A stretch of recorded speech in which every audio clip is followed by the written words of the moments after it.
Well, good afternoon, everyone, and welcome. It's my pleasure to welcome you all to today's Emory Global Diabetes Research Center virtual speaker event in partnership with the Georgia Center for Diabetes Translation Research. My name is Michael Best, and I'm a professor of International Affairs and Interactive Computing at Georgia Tech.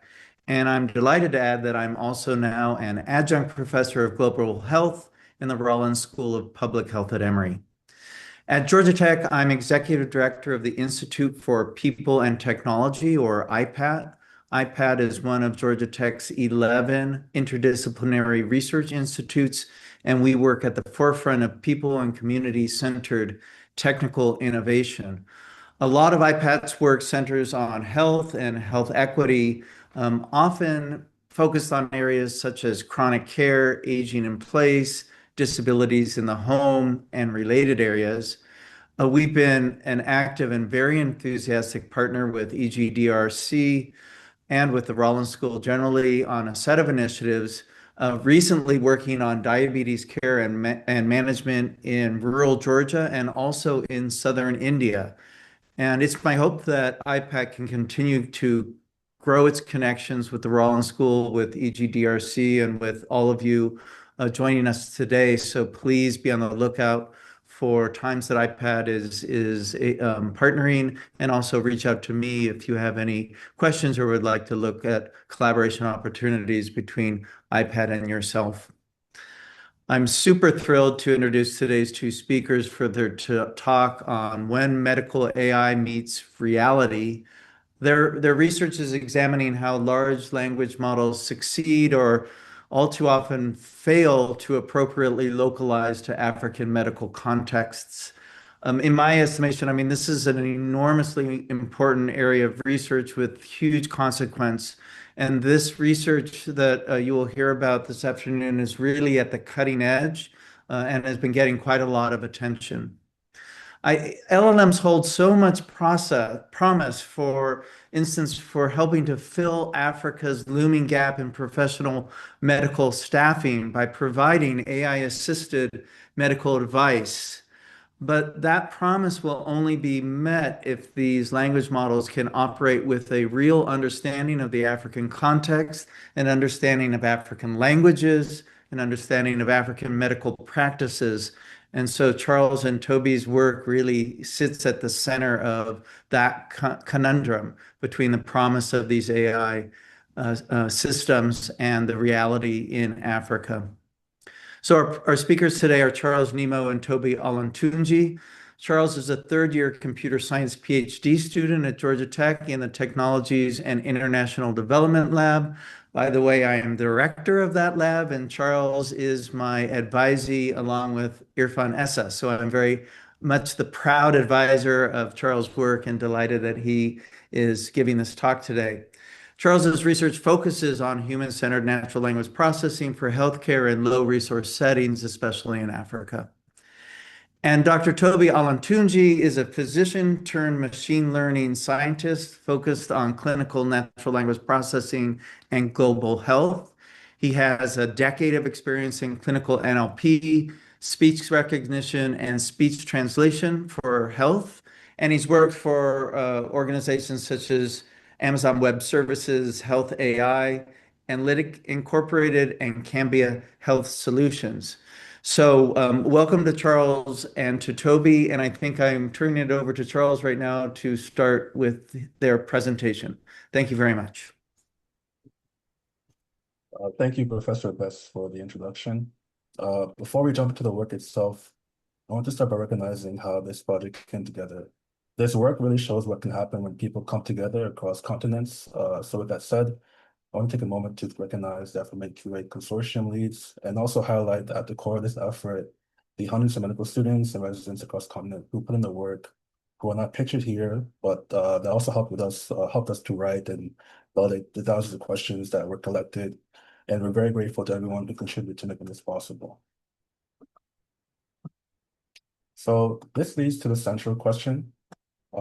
How well do today's most advanced language models actually understand health realities and African contexts? So we often hear that these systems perform at an expert level, but that raises a deeper question. Does expertise in one part of the world translate to expertise in somewhere else? Does strong performance in one setting mean the same thing? The regions of the world with very different disease burdens, very different care practices, and very different lived realities. So our goal is to rigorously test whether the intelligence of these systems truly generalize across contexts, or whether it remains shaped by the settings that they were primarily built for. So in other words, can these models really serve as global health tools, or are they still optimized for a narrow subset of the world? And so with that, I'll hand it over to Toby. Hi everyone, can you hear me? Yes. Okay, great. Thanks, Charles. I think one of the major uh, questions we started with was figuring out for us as a company that's Intron Health. We were already deploying models across Africa. In our case, voice recognition models. So think about medical scribes for hospitals across Africa. And we needed a tool to help us with things like summarization and autocorrection. I think one of the initial questions we asked coming in was, okay, there's a bunch of LLMs out there, open, close, large, small. Which one should we use? Which is the best? Which would serve us the best in different markets? The other key question that was important to us is that since we had discovered that our voice recognition models, the speech models, don't work the same across all specialties. It was great at some specialties and then very bad at some specialties. We weren't going to just take a one size fits all approach and say which LLM, just take one LLM and use it for every specialty. So we decided to ask the deeper question about like where does each LLM work well. Next slide. I think there's, of course, it's pretty clear. Some LLMs do very well, and there's at the time there's a lot of active efforts going into fine tuning large models or general models for healthcare specific use cases. There was a proliferation of models, which made it even harder to make a choice on the exact LLM to use. And because many of these models were not necessarily trained with data from the African continent, we weren't really super confident that they would work well on everyday tasks. And so, of course, we knew that like there wasn't a global AI that we could just download and run. And so this, and of course, there were benchmarks out there. There were a lot of very popular ones like the MedQA from the US, and there was even one from India at the time, but there wasn't any there. There was no public representation of the expertise of medical expertise across the African continent. Next slide. Next slide. Okay, so we came together as a group and figured out a way to find that expertise and provide a data set that can be used for evaluation, large-scale, repeatable, reproducible LLM evaluation. Like Charles said, there are a lot of people who contributed to this study, over 600 contributors, 16 countries, 60 medical schools, and like I said, over 30 medical specialties. And altogether, we came up with over 15K questions, and in many cases, answers. And of course, you can see we have a slide preference of females in the data contributor set. Next slide. And this is just some of the countries. Africa is pretty huge. It's 54 countries. So even though this was a massive effort, across 16 countries. As you can see, there's still a large section that's not covered. But most of the questions covered sub-Saharan Africa, that's West Africa, East Africa, and South Africa. And this is a reflection of the contributing the team of contributors and our efforts to recruit across the continent. And I mean, this is just where the project stopped when funding dried up. But again, this just shows you how hard the problem is and why we shouldn't overgeneralize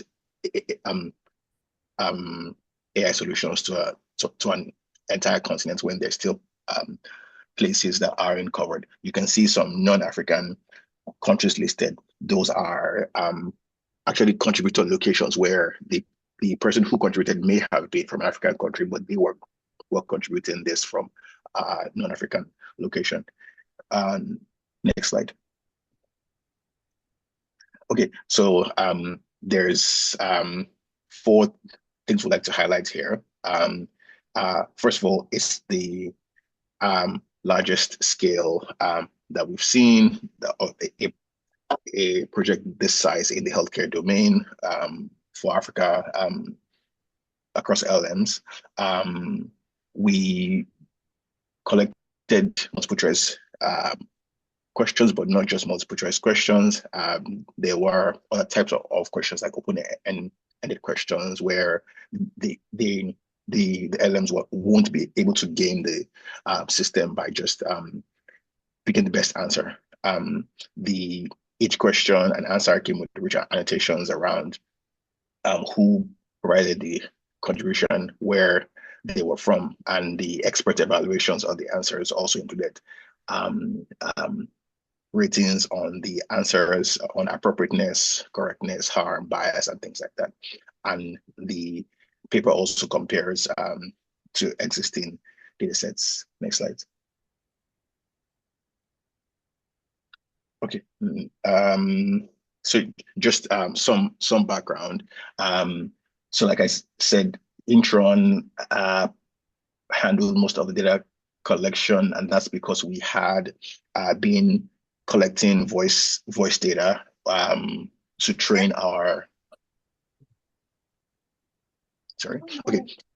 We had been collecting voice data to train our speech recognition model. So we had a platform that already had contributors across Africa who would contribute voice for training models. So we leveraged that platform, made updates for this specific project because we hadn't collected question answer data before this project.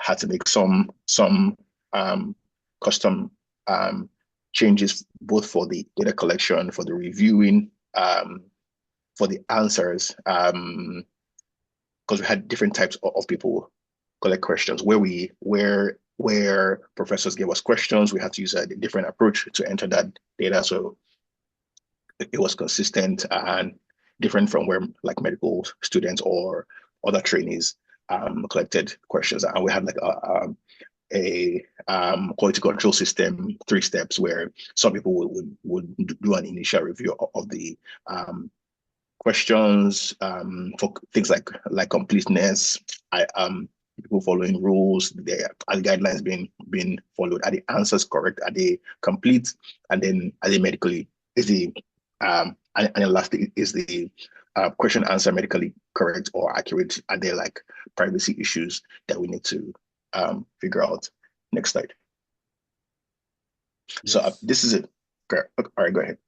I'm going to say that to actually collect and verify these thousands of questions, we use the Intron platform like Toby was describing, that is designed for both contributors and expert reviewers. So once the question was submitted, it goes through a double-blind expert review process. And as you can see on the right, the reviewers aren't just checking for accuracy.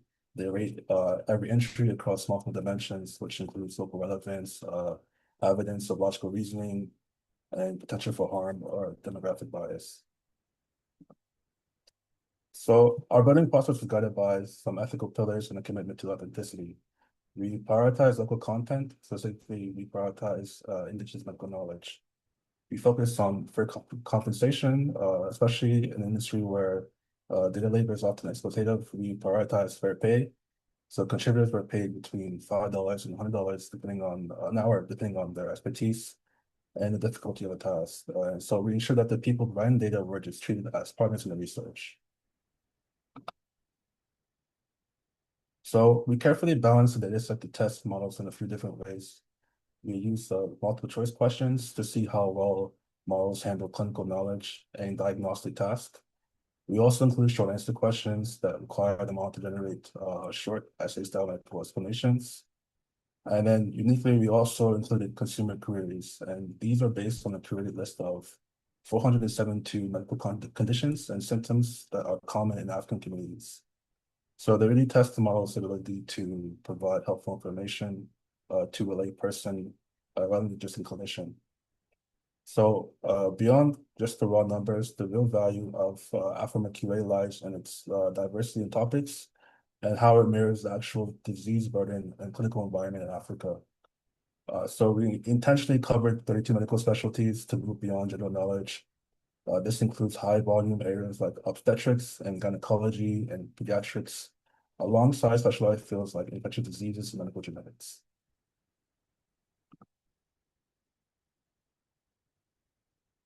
So to give you a better sense of what's actually in the data set, let's look at some examples. They really highlight the range we're covering from deep clinical pathology to everyday patient care. So on the top, you see a short answer question. These aren't just one-word facts. They require the model to synthesize complex localized medical knowledge. In this case, it's about specific pathological findings for conditions as they appear in African patients. The multiple choice question in the middle represents the clinical vignette style. Here, the model has to connect to a patient's symptoms with their specific medical history, focusing on scenarios that are frequently encountered in local clinics. And then finally, the consumer query at the bottom shows the patient's perspective. So this test, if a model can take the high-level medical knowledge and turn it into direct, practical, culturally relevant advice. So essentially, we're testing how well models can move seamlessly between the professional medical board exam style questions and a helpful conversation with the patient. So what's actually inside the data set that we collected? We organized them into tiers to see how models handle different levels of medical expertise. The biggest section is our consumer queries. These are based on how patients actually talk about their symptoms. It's our way of testing if an AI model can be truly helpful to a layperson and not just a doctor. So for the professional gold standard, we have nearly 4,000 expert multiple choice questions and over 350 short answer questions written by professors and senior specialists. And these are designed to be as rigorous as a formal board exam. And so we also included about 1,000 questions from medical trainees to add more clinical variety to the mix.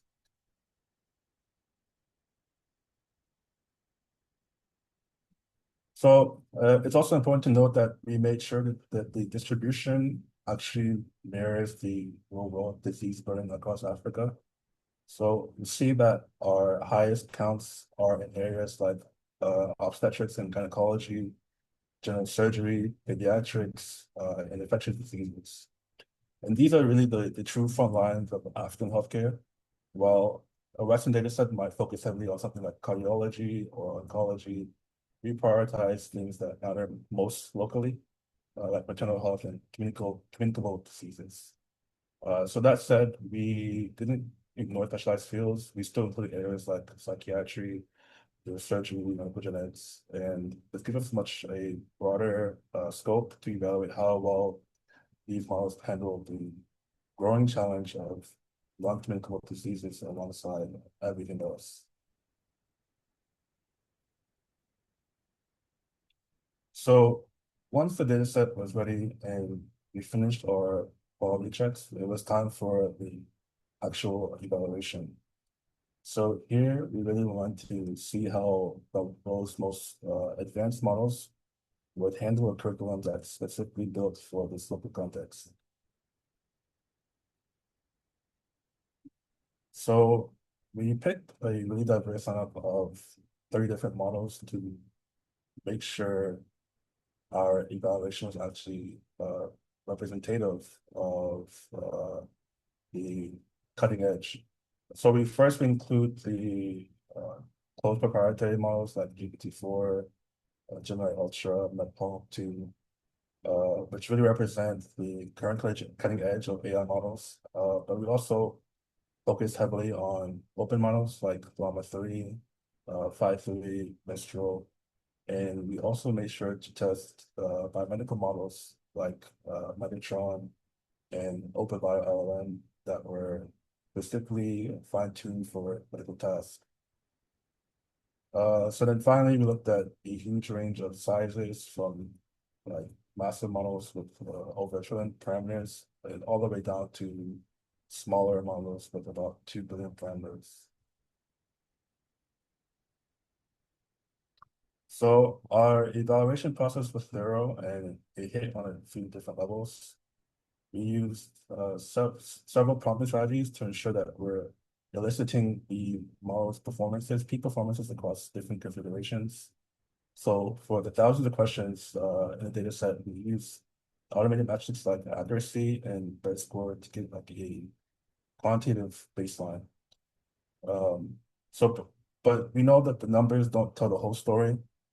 So we also brought in human experts, both clinicians and medical students, and we had them rate the answers on things that actually matter in a clinical setting, like correctness, hallucinations, and the potential for harm. And crucially, we also asked them to rate for local relevance to see if the models actually understood the African context.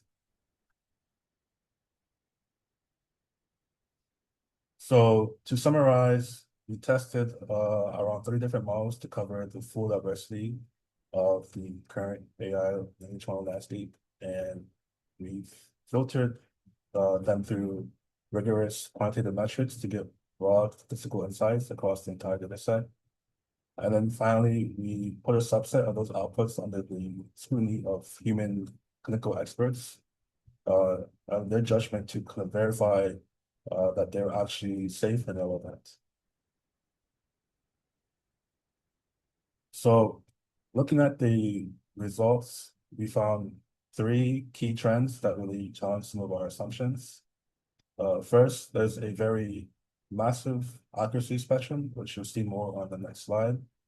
So performance varies widely based on model size, ranging from 17% for the smallest models to nearly 80% in accuracy for the largest ones. Secondly, we saw a clear performance gap when comparing these results to Western benchmarks. Even the top tier models score significantly lower on AfriMedQA in comparison to the US medical license exam, which shows that the real accuracy gap when moving to African specific content. And then finally, we found that automated metrics don't always reflect reality. A model might get a high BERT score because it uses maybe it used the right medical keywords, or but our human evaluators often found that these same responses in the critical info are actually clinically unsafe. And so with that, I'll hand it over to Toby. Thank you, Charles. Okay, so this has been a really interesting project because it gave us the opportunity to explore the length and breadth of LLMs and clinical medicine. The original paper we had about 32 LLMs, but we've since then extended to, I think this will be 40 LLMs right now. And I think we've focused the main results on the expert MCQs. And this is because we considered the answers from the experts to be more authoritative. So just to clarify one of the points earlier. There are different categories of questions, and we had professors from five countries contribute a separate class of questions, which we call the expert MCQs. And so the answers on those questions are authoritative. We wanted to separate this from the sort of like crowd contributions, where the answers, the confidence in the answers are not as high as the ones collected from the experts. And so this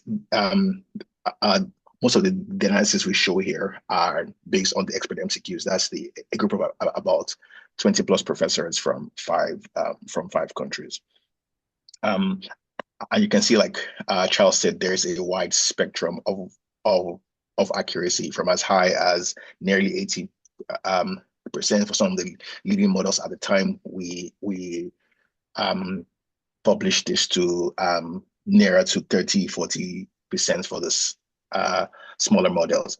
Many of you might recognize some of the names of these models, and I mean, in AI, like, things move pretty fast, so you might notice that some of the more recent models are missing. That's because this is this update is from early last year, before GPT-5 and whatever, and Claude 4 and all that came out.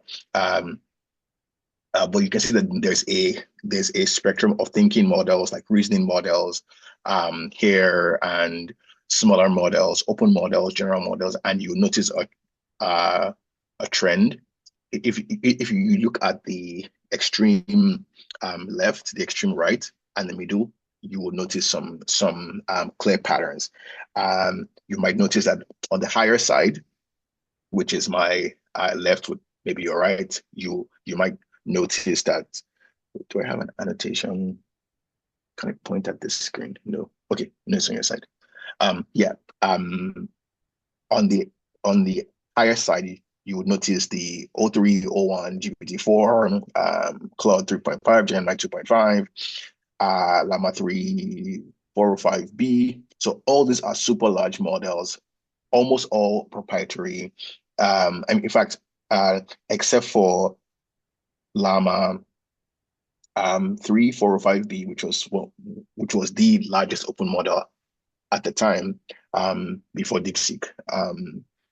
All the models on the extreme left are proprietary models, and that shows you that there's a clear difference in between the investments they are able to make, and different from what others are able to make. On the other extreme, my right, you would see all your popular small models.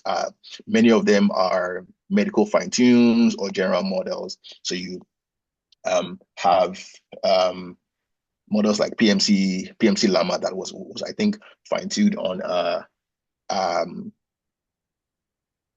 PubMed-ish data sets, or there's small models like Gemma.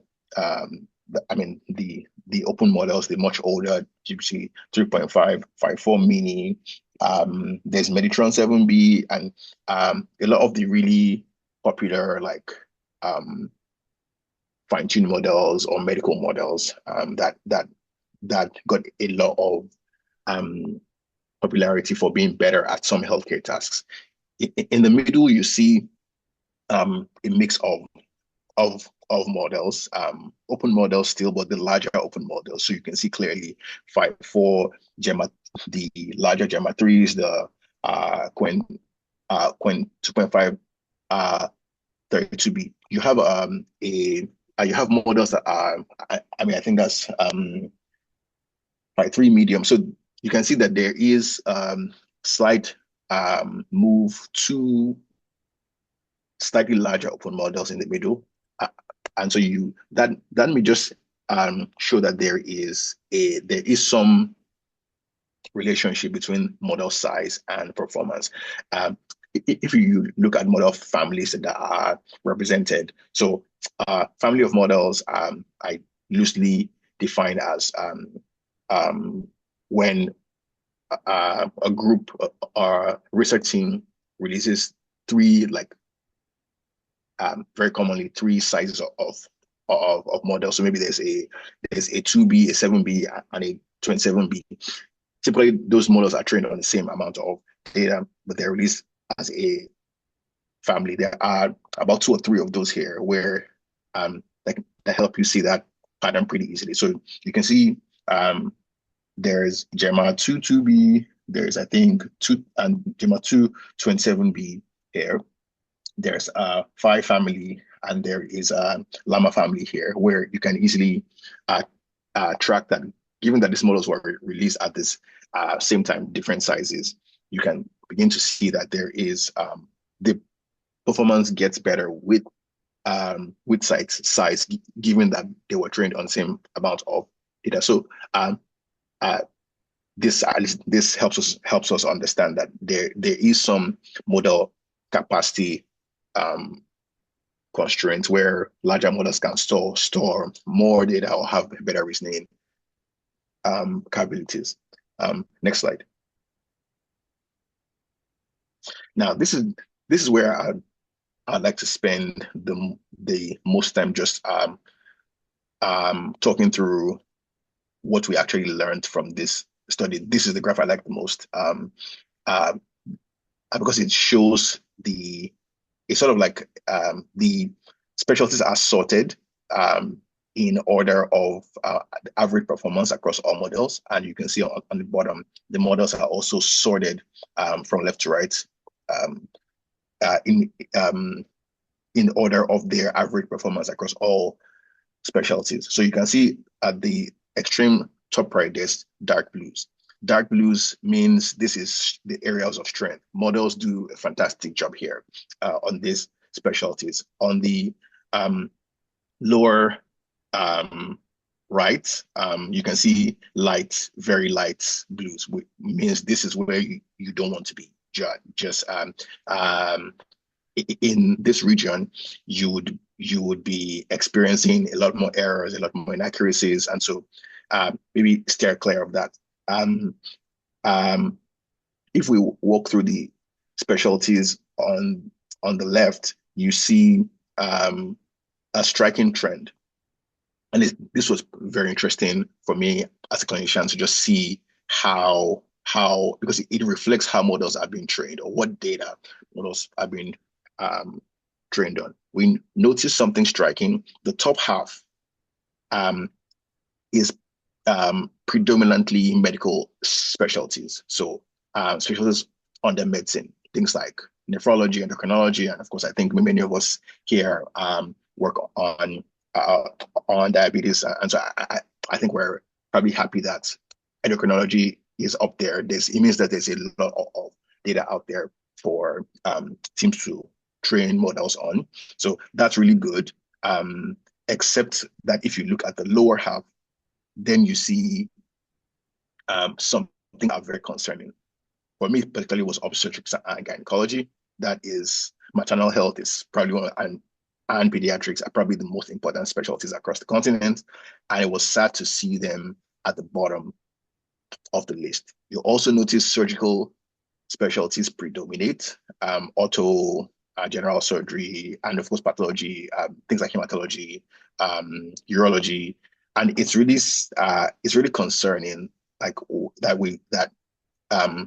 why do this like life-saving specialties? Why are they at the bottom?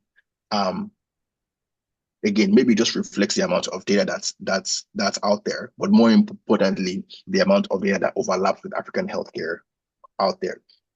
You can see on the model side, if you then break down performance, you can see that models like the OpenAI's O3 and O1, the scores are decent on most specialties. And on the extreme side with the smaller open models, you can see that there are some that are not reliable for any specialty, but there are some smaller models that are reliable for some specialties. So if you have compute constraints, space constraints, and your your specialty happens to fall within one of the sort of like easier specialties, or there's a small model that works well on your specialty. For example, there's a dark blue spot for I think dermatology in the Metalama 3 8B model, just an isolated dark spot there. If you happen to have that to be working in dermatology, then there is a small model that may be able to solve your problem. So it's not all bad. It's not like all small models don't work. There are ones that work well, but this map just helps you pick and choose, like, okay, where can I start? I don't just want to go online and download any model. At least now I know what works better in my specialty, and I can then go further and test it with my patient population. So I think these are some of the really, really interesting outputs here. I think one of the things we've done after this study was to go in and then double click on this surgical and medical divide, just figuring out why are we seeing more, and that's our project we're currently working on. I will probably have the paper out soon. Charles, what's you? Thanks. So when we look at this chart, and we look at how rare models stumble, when we look at it really highlights what we call the generalization gap in very stark detail. If you follow the orange dots, these represent how these models perform on the US medical license exam, the standard Western benchmark, and so the blue dots are their scores on AfriMedQA. And you can see that for almost every single model that the blue dot is significantly higher, significantly lower. So now, while frontier models like the Gemini Ultra and the GPT-4 manage to keep up relatively respectable scores, the gap starts to widen dramatically once you move into the mid-size and smaller models. So this goes to show that just because a model is proficient in Western medicine, it doesn't mean that this proficiency translates well to African healthcare, and that they specifically stumble when they hit region-specific questions or certain specialties, like Toby highlighted. And so it shows that there's a real challenge in taking general knowledge and applying it to this new localized domain. So when we looked at why these models were stumbling, it really pointed out to the fact that the medical expertise isn't as universal as we often assume. It's incredibly context dependent. And so this gap is really driven by a few key things, starting with the disease patterns. Because most models are trained on Western data, they prioritize conditions common in those regions and can actually start to hallucinate when they are faced with things like neglected tropical diseases. So there's also the issue of infrastructure.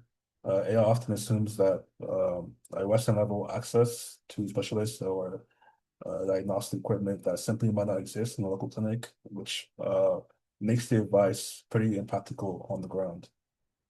And we also see this in how symptoms are physically presented. If a model hasn't been exposed to how a condition looks across different skin tones, it's much more likely to miss a diagnosis. And ultimately, it shows us that for medical aid to be truly effective, it has to be grounded in the local reality of the patients it's meant to serve. So looking further at the results, we noticed some really interesting trends. One of the biggest surprises was that the general purpose models actually tended to outperform the one specifically fine-tuned for medicine. So it suggests that for these complex cases, the model's ability to reason is actually more critical than just being especially trained on large medical data. We also saw significant differences in how these models performed across different countries. For example, accuracy was notably lower on questions coming out of Nigeria and South Africa compared to other regions. And when we look at the consumer ratings, we see that patients consistently prefer the model-generated responses over the ones written by actual doctors.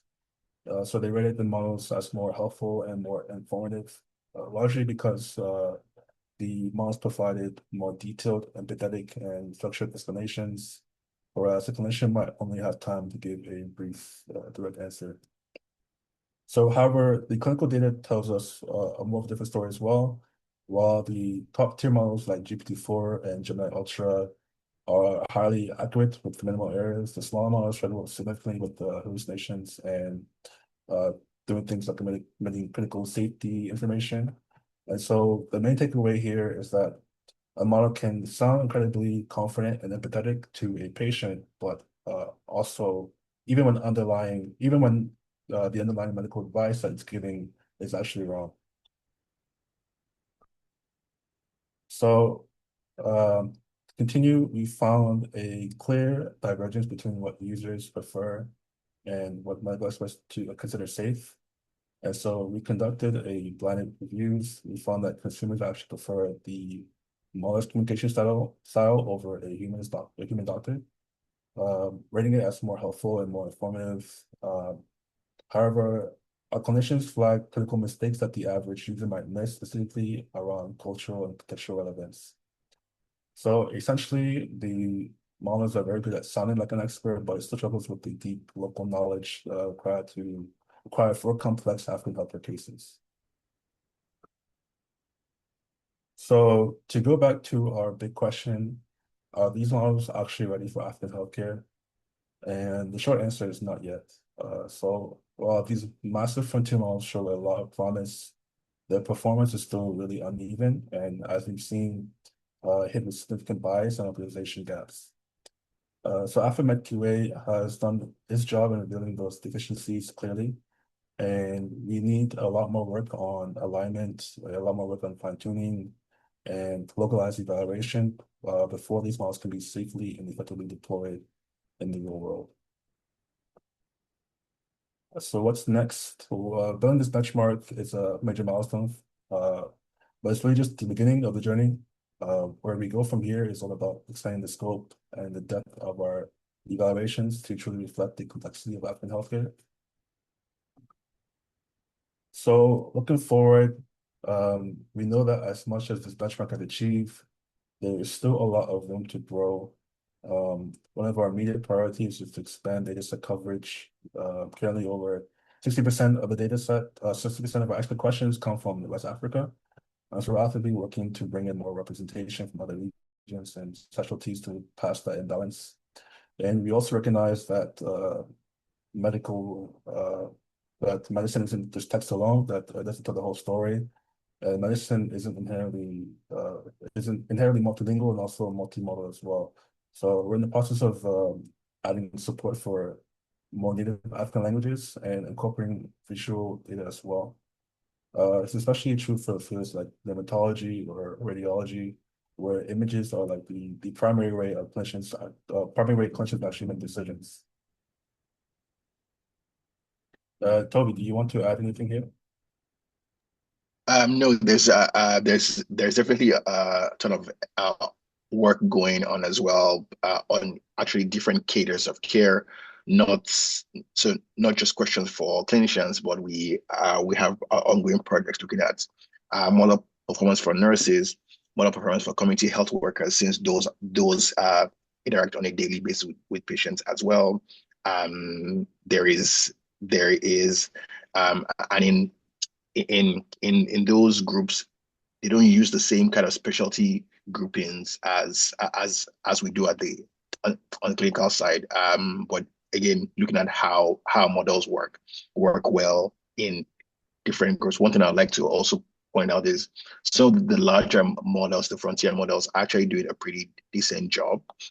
We've kept evaluating, and I think right now, the general consensus is that some of them are actually safer. I mean, multiple studies have shown that they actually sometimes can be safer or more accurate than even like local clinicians. And so there is a lot of progress with text only and multimodal LLMs, but then there's still gaps that need to be closed. So building on that vision for AfriMedQA, I want to also be a shameless plug. I also want to share the work that extends for AfriMedQA, specifically the study that I did on cultural bias. So this brings us to a specific paper that I presented recently at the EMOP 2025 conference in China, after health check, where we're looking at medical LLMs and how they handle indigenous knowledge and regional treatments, which is vital given that roughly 80% of the African population relies on traditional herbal medicine for primary care. So by doing this evaluation and study, we found that that models frequently default to Western treatments and can be easily misled by cultural cues rather than performing genuine medical reasoning. So ultimately, shows that medical expertise in AI models is universal and it must be intentionally aligned with local knowledge to be effective. And I've also included a QR code so you can scan into our full findings in the paper. So that brings us to the end of our talk. So thank you all so much for your time and for being here today. If you'd like to take a deeper dive, please feel free to scan the QR code on the screen to access the paper and data set. And we're also looking for partners in the space as well. And we would love to hear your feedback or explore ways to collaborate. Thank you. Thank you so much, Charles and Toby. We will open up the floor for questions if you want to go ahead and raise your hand.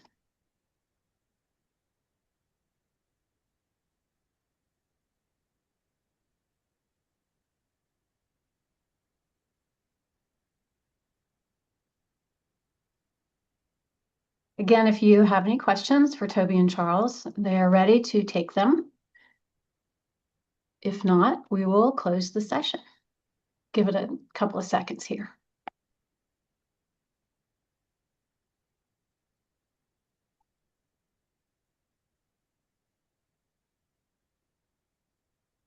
All right, well, I guess that's it. Charles and Toby, thank you so much again, and I hope everybody has a great rest of your week. Thank you very much, everyone.